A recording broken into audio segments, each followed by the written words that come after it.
ரமேஷ் மாதம் 1,00,000 சம்பாதிக்கும் மென்பொருள் ஊழியர்.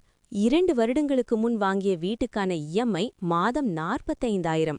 தினமும் எப்படி இஎம்ஐ நேரத்துக்கு கட்டணும் என்பதிலேயே அவர் கவனம். ஒரு நாள் நண்பர் அருண் அழைத்து, ராஜாவை ஐசியூல அட்மிட் பண்ணிருக்காங்க, இன்சூரன்ஸ் இல்லாம அவன் குடும்பம் கஷ்டப்படலாங்க என்ற செய்தியை சொன்னபோது ரமேஷ் உள்ளுக்குள் அதிர்ந்தான். நான் ஒரு நாள் அப்படியே தவறினால் என் வீட்டு கடன், என் குடும்பம் என்ற கேள்விகள் அவனை விட்டு விலகவில்லை.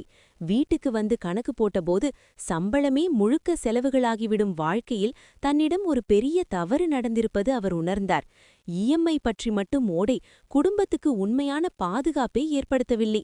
நான் இல்லாத நாளில் என் வீட்டை யார் காப்பாற்றப் போறாங்க என்ற உண்மை முதன்முறையாக கண்முன் நின்றது. அதற்கான பதில் 2 தான்: ஆயுள் காப்பீடு, மருத்துவ காப்பீடு.